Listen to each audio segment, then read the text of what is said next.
Capítulo 27. De cómo salieron con su intención el cura y el barbero, con otras cosas dignas de que se cuenten en esta grande historia. No le pareció mal al barbero la invención del cura, sino también que luego la pusieron por obra. Pidiéronle a la ventera una saya y unas tocas, dejándole en prendas una sotana nueva del cura. El barbero hizo una gran barba de una cola rucia o roja de buey donde el ventero tenía colgado el peine. Preguntóles la ventera que para qué le pedían aquellas cosas. El cura le contó en breves razones la locura de Don Quijote y cómo convenía aquel disfraz para sacarle de la montaña donde a la sazón estaba. Cayeron luego el ventero y la ventera en que el loco era su huésped, el del bálsamo, y el amo del manteado escudero, y contaron al cura todo lo que con él les había pasado, sin callar lo que tanto callaba Sancho. En resolución, la ventera vistió al cura de modo que no había más que ver. Púsole una saya de paño llena de fajas de terciopelo negro de un palmo en ancho, todas acuchilladas, y unos corpiños de terciopelo verde guarnecidos con unos ribetes de raso blanco que se debieron de hacer ellos y la saya en tiempos del rey Bamba. No consintió el cura que le tocasen, sino púsose en la cabeza un birretillo de lienzo colchado que llevaba para dormir de noche y ciñóse por la frente una liga de tafetán negro y con otra liga hizo un antifaz con que se cubrió muy bien las barbas y el rostro. Encasquetóse su sombrero, que era tan grande que le podía servir de quitasol, y, cubriéndose su herreruelo, subió en su mula a mujeriegas, y el barbero en la suya, con su barba que le llegaba a la cintura entre roja y blanca, como aquella que, como se ha dicho, era hecha de la cola de un buey barroso. Despidiéronse de todos, y de la buena de Maritornes, que prometió de rezar un rosario aunque pecadora, porque Dios les diese buen suceso en tan arduo y tan cristiano negocio como era el que habían emprendido.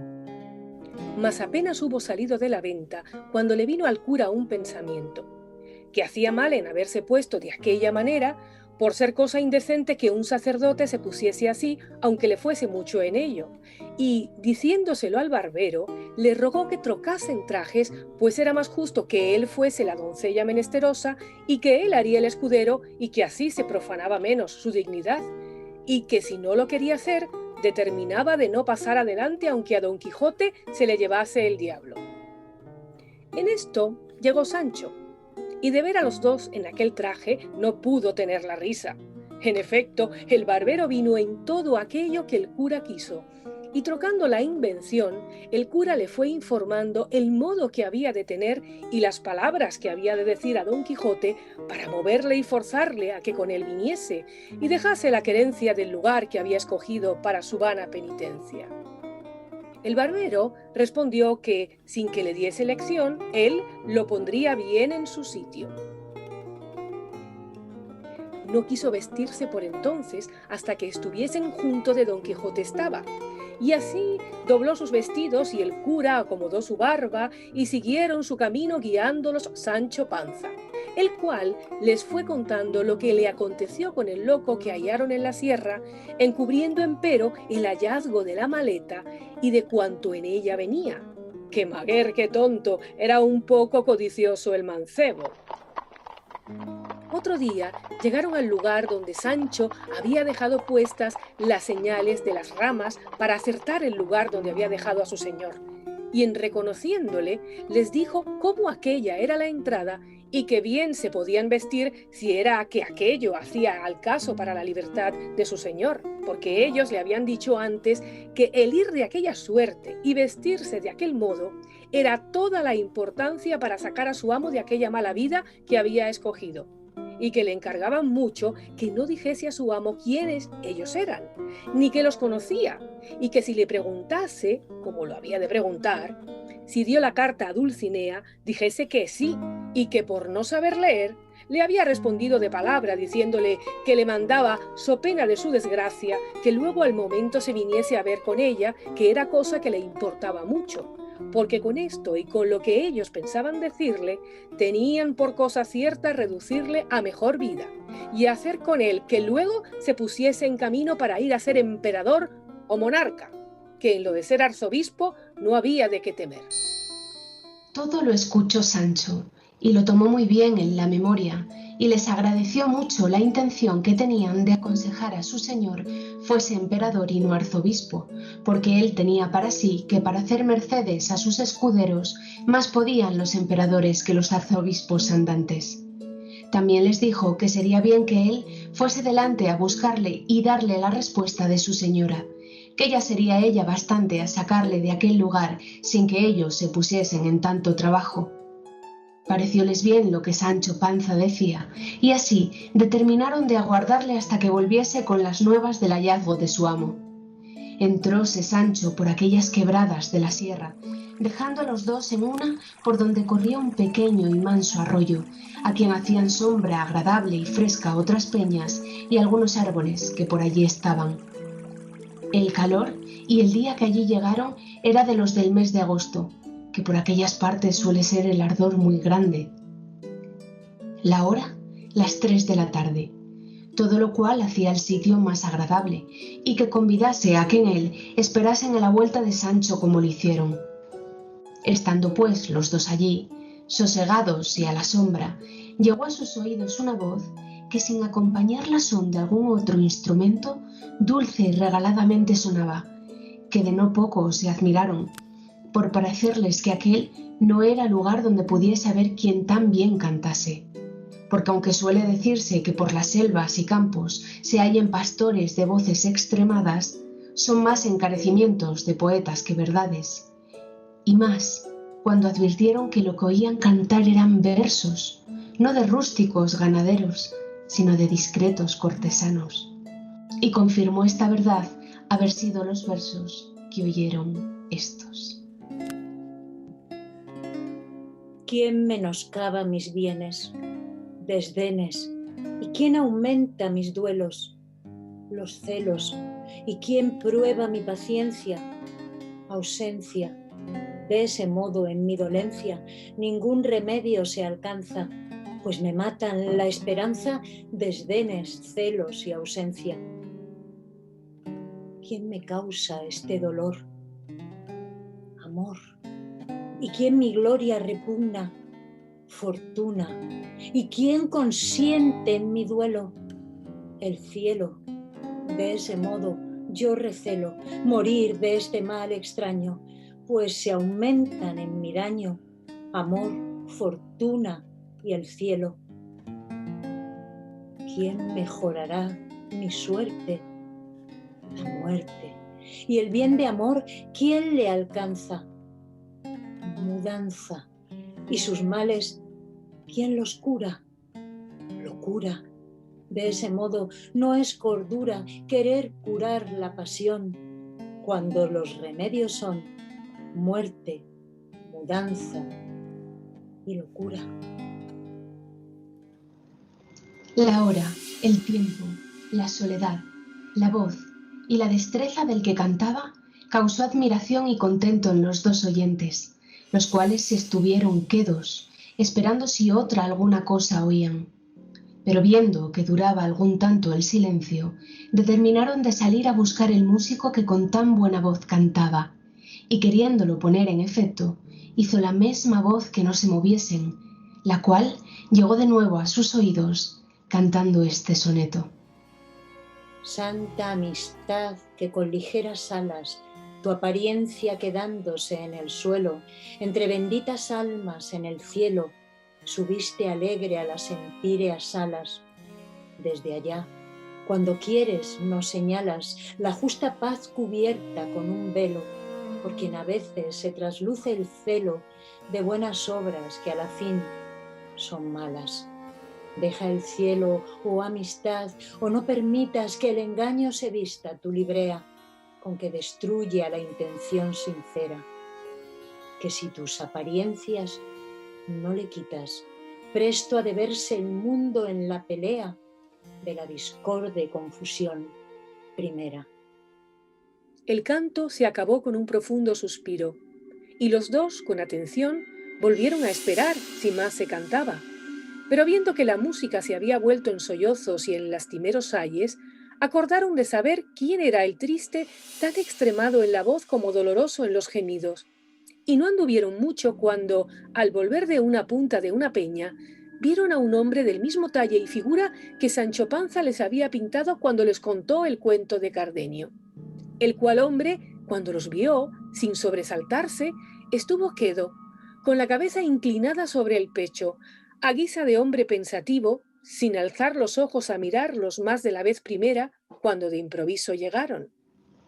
El cura, que era hombre bien hablado, como el que ya tenía noticia de su desgracia, pues por las señas le había conocido, se llegó a él y con breves, aunque muy discretas razones, le rogó y persuadió que aquella tan miserable vida dejase, porque allí no la perdiese, que era la desdicha mayor de las desdichas. Estaba Cardenio entonces en su entero juicio, libre de aquel furioso accidente que tan a menudo le sacaba de sí mismo. Y así, viendo a los dos en traje, tan no usado de los que por aquellas soledades andaban, no dejó de animarse algún tanto, y más cuando oyó que le habían hablado en su negocio como en cosa sabida, porque las razones que el cura le dijo así lo dieron a entender, y así respondió de esta manera. Bien veo yo, señores, quien quiera que seáis, que el cielo, que tiene cuidado de socorrer a los buenos y aun a los malos muchas veces, sin yo merecerlo, me envía en estos tan remotos y apartados lugares del trato común de las gentes. Algunas personas que poniéndome delante de los ojos con vivas y varias razones, cuan sin ella ando en hacer la vida que hago, han procurado sacarme de esta a mejor parte. Pero como no saben que sé yo que en saliendo desde el daño he de caer en otro mayor, quizá me deben de tener por hombre de flacos discursos, y aún lo que peor sería, por de ningún juicio. Y no sería maravilla que así fuese, porque a mí se me trasluce que la fuerza de la imaginación de mis desgracias es tan intensa y puede tanto en mi perdición, que sin que yo pueda ser parte a estorbarlo, vengo a quedar como piedra.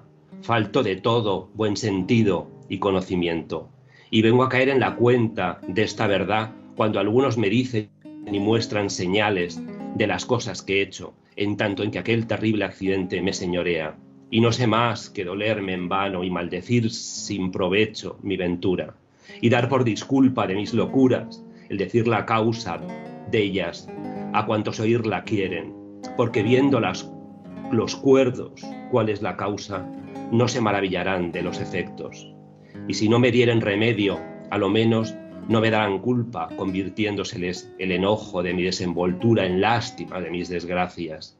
Y si es que vosotros, señores, venís con la misma intención que otros han venido, antes que paséis adelante en vuestras discretas persuasiones, os ruego que escuchéis el cuento que no lo tiene de mis desventuras, porque quizá después de entendido ahorraréis del trabajo que tomaréis en consolar un mal que de todo consuelo es incapaz.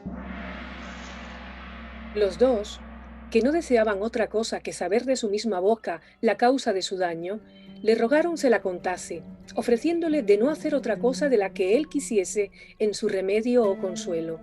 Y con esto, el triste caballero comenzó su lastimera historia casi por las mismas palabras y pasos que le había contado a Don Quijote y al cabrero pocos días atrás, cuando, por ocasión del maestro Elisabat y puntualidad de Don Quijote en guardar el decoro a la caballería, se quedó el cuento imperfecto como la historia lo deja contado.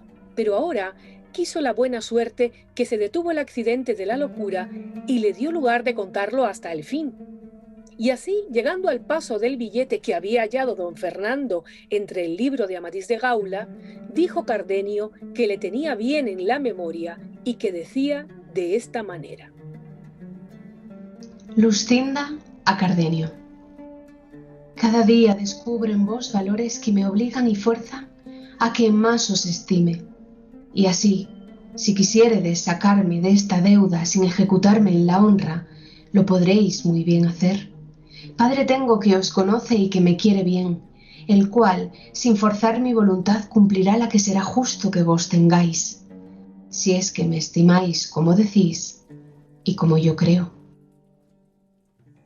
Por este billete me moví a pedir a Luscinda por esposa, como ya os he contado, y este fue por quien quedó Luscinda, en la opinión de don Fernando, por una de las más discretas y avisadas mujeres de su tiempo, y este billete fue el que le puso en deseo de destruirme, antes de que el mío se efectuase. Díjele yo a don Fernando, en lo que reparaba el padre de Luscinda, que era en que mi padre se la pidiese, lo cual yo no le osaba decir, temeroso que no vendría en ello, no porque no tuviese bien conocida la calidad, bondad, virtud y hermosura de Luscinda, y que tenía partes bastantes para ennoblecer cualquier otro linaje de España, sino porque yo entendía del que deseaba que no me casase tan presto, hasta ver lo que el duque Ricardo hacía conmigo.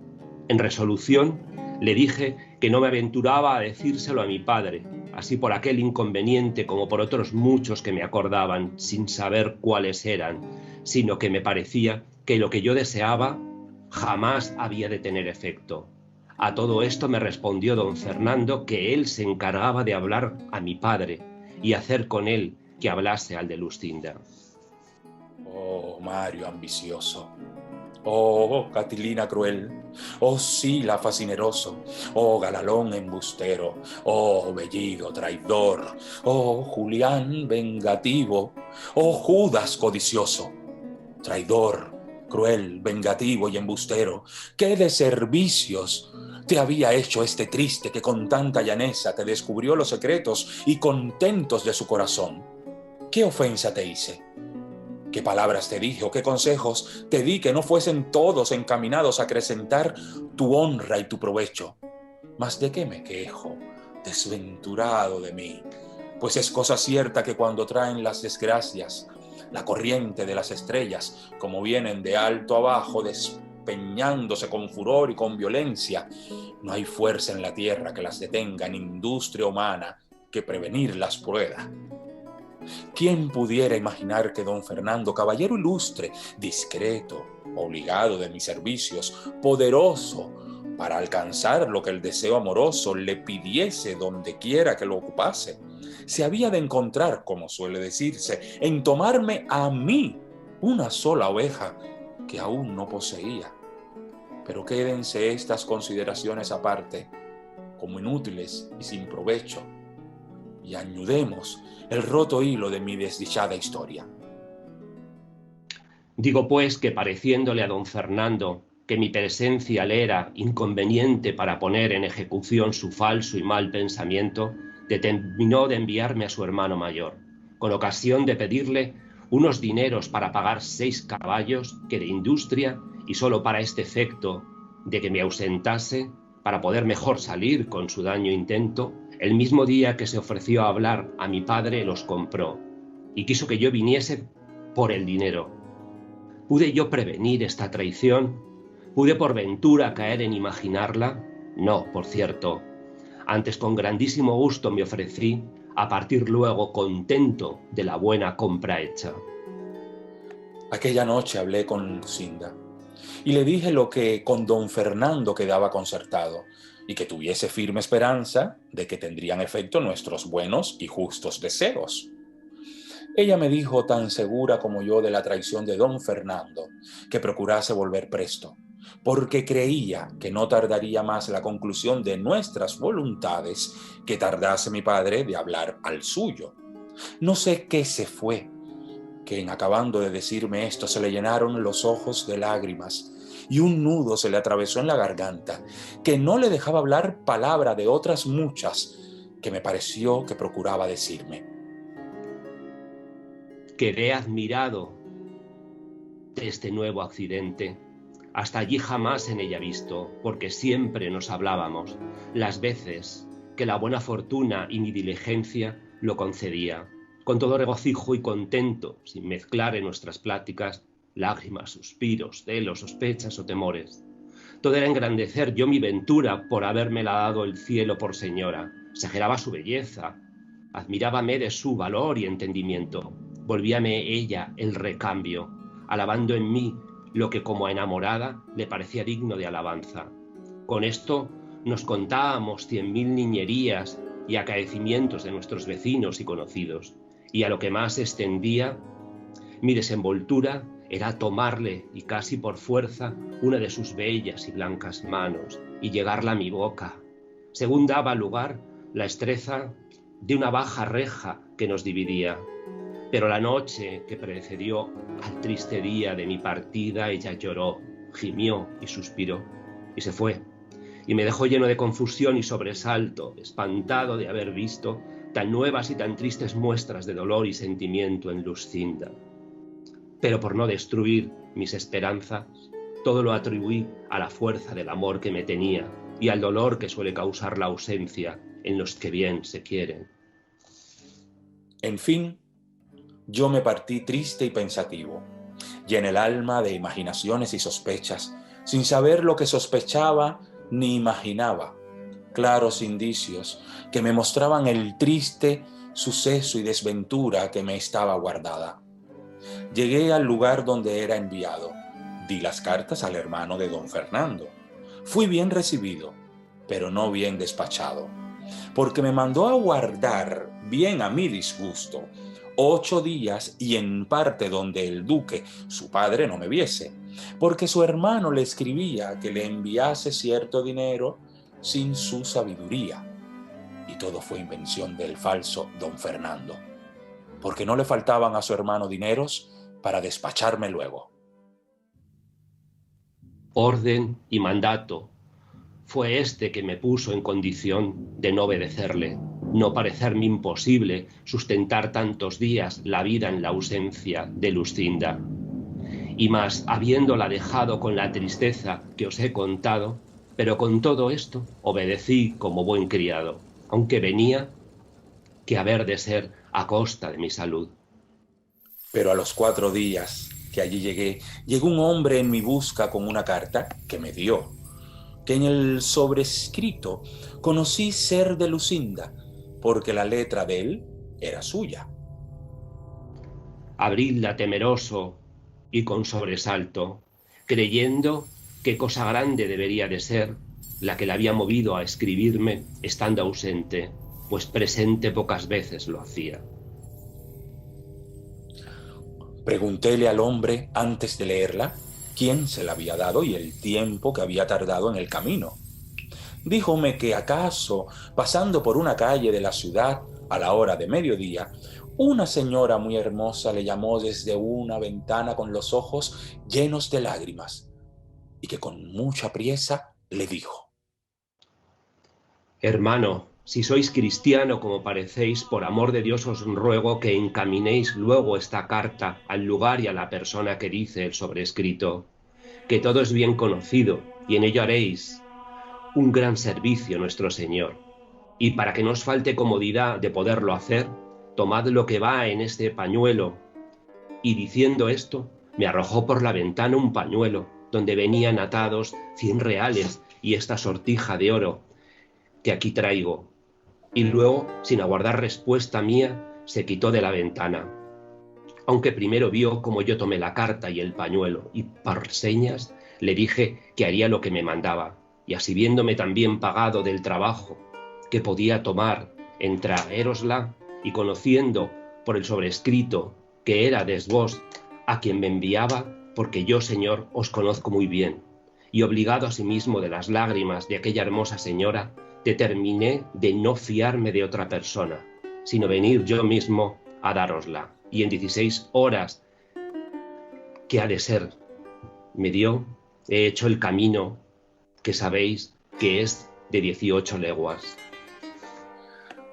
En tanto que el agradecido y nuevo correo esto me decía, estaba yo colgado de sus palabras, temblándome las piernas, de manera que apenas podía sostenerme. En efecto, abrí la carta y vi que contenía estas razones. La palabra que don Fernando os dio de hablar a vuestro padre para que hablase al mío, la ha cumplido más en su gusto que en vuestro provecho. Sabed, Señor, que él me ha pedido por esposa y mi padre, llevado de la ventaja que él piensa que don Fernando os hace, ha venido en lo que quiere con tantas veras, que de aquí a 2 días se ha de hacer el desposorio, tan secreto y tan a solas, que solo han de ser testigos los cielos y alguna gente de casa. ¿Cuál yo quedo? Imaginadlo. Si os cumple venir, veldo. Y si os quiero bien o no, el suceso de este negocio os lo hará entender. A Dios plega que ésta llegue a vuestras manos antes que la mía se vea en condición de juntarse con la de quien tan mal sabe guardar la fe que promete. Estas, en suma, fueron las razones que la carta contenía y las que me hicieron poner luego en camino, sin esperar otra respuesta ni otros dineros, que bien claro conocí entonces que no la compra de los caballos, sino lo de su gusto, había movido a don Fernando a enviarme a su hermana. El enojo que contra don Fernando concebí, junto con el temor de perder la prenda que con tantos años de servicios y deseos tenía granjeada, me pusieron alas, pues casi como en vuelo, otro día me puse en mi lugar al punto y hora que convenía para ir a hablar a Lustinda. Dejé una mula en que venía en casa del buen hombre que me había llevado la carta, y quiso la suerte que entonces la hubiese tan buena, que hallé a Lustinda puesta a la reja, testigo de nuestros amores. Conocióme Lustinda luego, y conocíla yo, mas no como debía ella conocerme y yo conocerla. Pero ¿quién hay en el mundo que se pueda alabar, que ha penetrado y sabido el confuso pensamiento y condición mudable de una mujer? Ninguno, por cierto. Digo, pues, que así como Lustinda me vio, me dijo: Cardenio, de boda estoy vestida. Ya me están aguardando en la sala don Fernando el traidor y mi padre el codicioso, con otros testigos que antes lo serán de mi muerte que de mi desposorio. No te turbes, amigo, sino procura hallarte presente a este sacrificio, el cual, si no pudiese ser estorbado de mis razones, una daga llevo escondida que podrá estorbar más determinadas fuerzas, dando fin a mi vida y principio a que conozcas la voluntad que te he tenido y tengo. Yo le respondí turbado y apriesa, temeroso no me faltese lugar para responderla. Hagan, Señor, a tus obras verdades tus palabras, que si tú llevas daga para acreditarte, aquí llevo yo espada para defenderte con ella, o para matarme si la suerte nos fuere contraria. No creo que pudo oír todas estas razones, porque sentí que la llamaban apriesa, porque el desposado aguardaba. Cerróse con esto la noche de mi tristeza. Púsoseme el sol de mi alegría. Quedé sin luz en los ojos y sin discurso en el entendimiento. No acertaba a entrar en su casa ni podía moverme a parte alguna, pero considerando cuánto importaba mi presencia para lo que suceder pudiese en aquel caso, me animé lo más que pude y entré en la casa, y como ya sabía muy bien todas sus entradas y salidas, y más con el alboroto que de secreto en ella andaba, nadie me echó de ver. Así que sin ser visto, tuve lugar de ponerme en el hueco que hacía una ventana de la misma sala, que con las puntas y remates de 2 tapices se cubría, por entre las cuales podía yo ver, sin ser visto, todo cuanto en la sala se hacía. ¿Quién pudiera decir ahora los sobresaltos que me dio el corazón mientras allí estuve, los pensamientos que me ocurrieron, las consideraciones que hice, que fueron tantas y tales, que ni se pueden decir ni aún es bien que se digan? Basta que sepáis que el desposado entró en la sala sin otro adorno que los mismos vestidos ordinarios que solía. Traía por padrino a un primo hermano de Luscinda, y en toda la sala no había persona de fuera, sino los criados de casa. De allí a un poco salió de una recámara Luscinda, acompañada de su madre y de 2 doncellas suyas, tan bien aderezadas y compuestas como su calidad y hermosura merecían, y como quien era la perfección de la gala y bizarría cortesana. No me dio lugar mi suspensión y arrobamiento para que mirase y notase en particular lo que traía vestido. Solo pude advertir a los colores que eran encarnado y blanco, y en las vislumbres que las piedras y joyas del tocado y de todo el vestido hacían, a todo lo cual se aventajaba a la belleza singular de sus hermosos y rubios cabellos, tales que, en competencia con las preciosas piedras y de las luces de las 4 hachas que en la sala estaban, la suya con más resplandor a los ojos ofrecían. Oh memoria enemiga mortal de mi descanso, ¿de qué sirve representarme ahora la incomparable belleza de aquella dorada enemiga mía? ¿No será mejor, cruel memoria, que me acuerdes y representes lo que entonces hizo para que, movido de tan manifiesto agravio, procure, ya que no la venganza, a lo menos perder la vida? No os canséis, señores, de oír estas digresiones que hago, que no es mi pena de aquellas que pueden y deben contarse sucintamente, y de paso, pues, cada circunstancia suya me parece a mí que es digna de un largo discurso. A esto le respondió que no solo no se cansaban en oírle, sino que les daba mucho gusto las menudencias que contaba, por ser tales que merecían no pasarse en silencio y la misma atención que lo principal del cuento. Digo, pues, Prosiguió Cardenio, que estando todos en la sala, entró el cura de la parroquia y tomando a los dos por la mano para hacer lo que en tal acto se requiere al decir: ¿Queréis, señora Luscinda, al señor don Fernando, que está presente, por vuestro legítimo esposo, como lo manda la Santa Madre Iglesia? Yo saqué toda la cabeza y el cuello de entre los tapices, y con atentísimos oídos y alma turbada, me puse a escuchar lo que Luscinda respondía, esperando de su respuesta la sentencia de mi muerte o la confirmación de mi vida. Oh, ¿quién se atreviera a salir entonces diciendo a voces: ah, Luscinda, Luscinda, mira lo que haces, considera lo que me debes, mira que eres mía y que no puedes ser de otro, advierte que el decir tú sí y el acabárseme la vida ha de ser todo a un punto? Ah, traidor don Fernando, robador de mi gloria, muerte de mi vida. ¿Qué quieres? ¿Qué pretendes? Considera que no puedes cristianamente llegar al fin de tus deseos, porque Luscinda es mi esposa y yo soy su marido. Ah, loco de mí. Ahora que estoy ausente y lejos del peligro, digo que había de hacer lo que no hice. Ahora que dejé robar mi cara prenda, maldigo al robador, de quien pudiera vengarme si tuviera corazón para ello, como le tengo para quejarme. En fin, pues fui entonces cobarde y necio. No es mucho que muera ahora corrido, arrepentido y loco. Estaba esperando el cura la respuesta de Luscinda, que se detuvo un buen espacio en darla.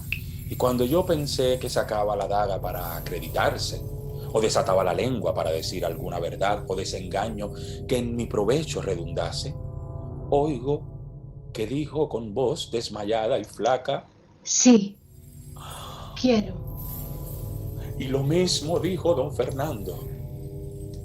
Y dándole el anillo quedaron en indisoluble nudo ligados. Llegó el desposado a abrazar a su esposa y ella, poniéndose la mano sobre el corazón, cayó desmayada en los brazos de su madre. Resta ahora decir cuál quedé yo viendo en el sí que había oído, burladas mis esperanzas, falsas las palabras y promesas de Luscinda, imposibilitado de cobrar en algún tiempo el bien que en aquel instante había perdido. Quedé falto de consejo, desamparado, a mi parecer, de todo el cielo, hecho enemigo de la tierra que me sustentaba, negándome el aire aliento para mis suspiros y el agua humor para mis ojos. Solo el fuego se acrecentó de manera que todo ardía de rabia y de celos. Alborotándose todos con el desmayo de Luscinda y desabrochándole su madre el pecho para que le diese el aire, se descubrió en él un papel cerrado que don Fernando tomó luego y se le puso a leer a la luz de una de las hachas. Y en acabando de leerle, se sentó en una silla y se puso la mano en la mejilla con muestra de hombre muy pensativo, sin acudir a los remedios que a su esposa se hacían para que del desmayo volviese. Yo, viendo alborotada toda la gente de casa, me aventuré a salir. ora fuese visto o no, con determinación, que si me viesen, de hacer un desatino tal que todo el mundo viniera a entender la justa indignación de mi pecho en el castigo del falso don Fernando, y aun en el mudable de la desmayada traidora, pero mi suerte, que para mayores males, si es posible que los haya, me debe tener guardado, ordenó que en aquel punto me sobrase el entendimiento que después acá me ha faltado, y así, sin querer tomar venganza de mis mayores enemigos, que por estar tan sin pensamiento mío fuera fácil tomarla, quise tomarla de mi mano y ejecutar en mí la pena que ellos merecían. Y aun quizá con más rigor del que con ellos se usara, si entonces les diera muerte, pues la que se recibe repentina presto acaba la pena, mas la que dilata con tormentos siempre mata, sin acabar la vida. En fin, yo salí de aquella casa y vine a la de aquel donde había dejado la mula. Hice que me la ensillase. Sin despedirme de él, subí en ella y salí de la ciudad sin osar, como otro Lot, volver el rostro a mirarla. Y cuando me vi en el campo solo, y que la oscuridad de la noche me encubría y su silencio convidaba a quejarme, sin respeto o miedo de ser escuchado ni conocido, solté la voz y desaté la lengua en tantas maldiciones de Lucinda y de don Fernando, como si con ellas satisfaciera el agravio que me habían hecho. Dile títulos de cruel, de ingrata, de falsa y desagradecida, pero sobre todos de codiciosa, pues la riqueza de mi enemigo le había cerrado los ojos de la voluntad para quitármela a mí y entregarla a aquel con quien más liberal y franca la fortuna se había mostrado.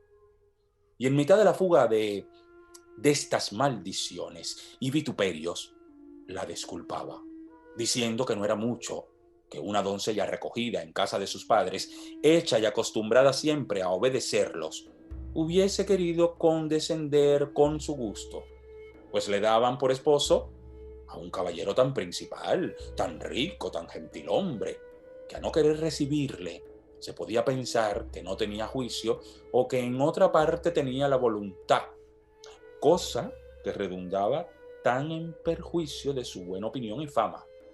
Luego volvía diciendo que, puesto que ella dijera que yo era su esposo, vieran ellos que no había hecho en escogerme tan mala elección, pues que no la disculparan, pues antes de ofrecérseles don Fernando, no pudieran ellos mismos acertar a desear, si con razón midiesen su deseo, otro mejor que yo para esposo de su hija, y que bien pudiera ella, antes de ponerse en el trance forzoso y último de dar la mano, decir que ya yo le había dado la mía, pues yo viniera y concediera con todo cuanto ella acertara a fingir en este caso.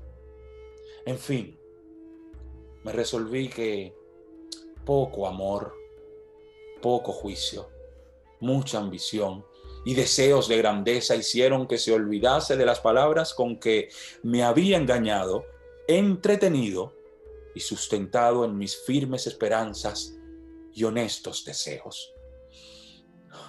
Con estas voces y con esta inquietud, caminé lo que quedaba de aquella noche y di al amanecer en una entrada de estas sierras, por las cuales caminé otros 3 días sin senda ni camino alguno, hasta que vine a parar a unos prados que no sé a qué mano de estas montañas caen, y allí pregunté a unos ganaderos que hacia dónde era lo más áspero de estas sierras.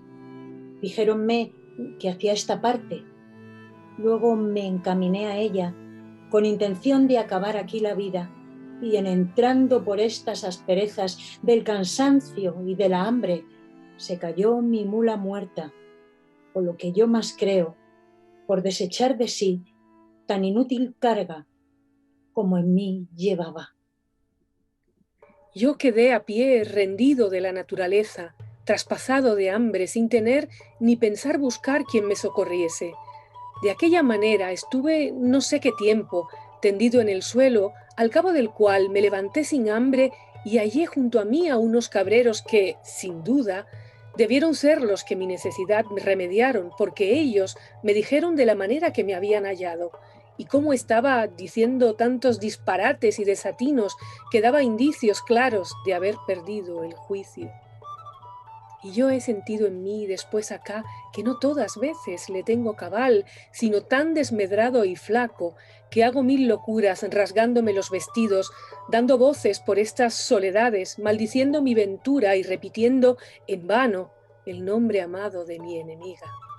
Sin tener otro discurso, ni intento entonces que procurar acabar la vida voceando, y cuando en mí vuelvo, me hallo tan cansado y molido que apenas puedo moverme. Mi más común habitación es en el hueco de un alcornoque capaz de cubrir este miserable cuerpo. Los vaqueros y cabreros que andan por estas montañas, movidos de caridad, me sustentan, poniéndome el manjar por los caminos y por las peñas por donde entienden que acaso podré pasar y hallarlo. Y así, aunque entonces me falte el juicio, la necesidad natural me da a conocer el mantenimiento y despierta en mí el deseo de aceptarlo y la voluntad de tomarlo. Otras veces me dicen ellos, cuando me encuentran con juicio, que yo salgo a los caminos y que se lo quito por la fuerza, aunque me lo den de grado, a los pastores que vienen con ello del lugar, a las majadas. De esta manera paso mi miserable y extrema vida hasta que el cielo sea servido de conducirle a su último fin o de ponerle en mi memoria, para que no me acuerde de la hermosura y de la traición de Lucinda y del agravio de don Fernando, que si esto él hace sin quitarme la vida, yo volveré a mejor discurso mis pensamientos, donde no hay sino rogarle que absolutamente tenga misericordia de mi alma, que yo no siento en mí valor ni fuerzas para sacar el cuerpo de esta estrecheza en que por mi gusto he querido ponerle. Esta es, oh señores, la amarga historia de mi desgracia. Decidme si es tal que pueda celebrarse con menos sentimientos que los que en mí habéis visto, y no os canséis en persuadirme ni aconsejarme lo que la razón os dijere que puede ser bueno para mi remedio, porque ha de aprovechar conmigo lo que aprovecha la medicina recetada de famoso médico al enfermo que recebir no la quiere.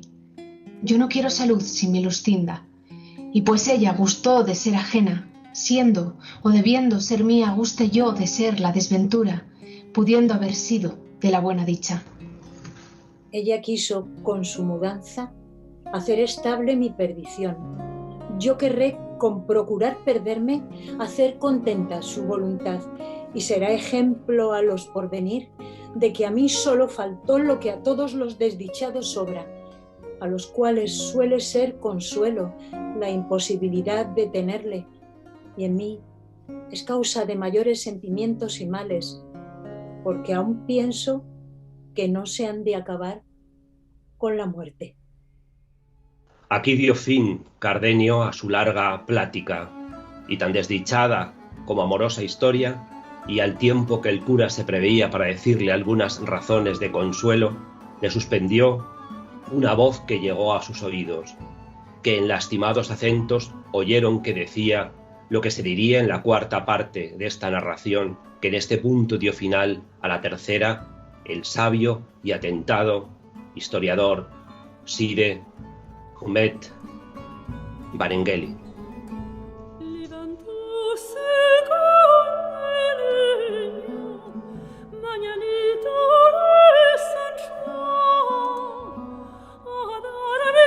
Sus caballos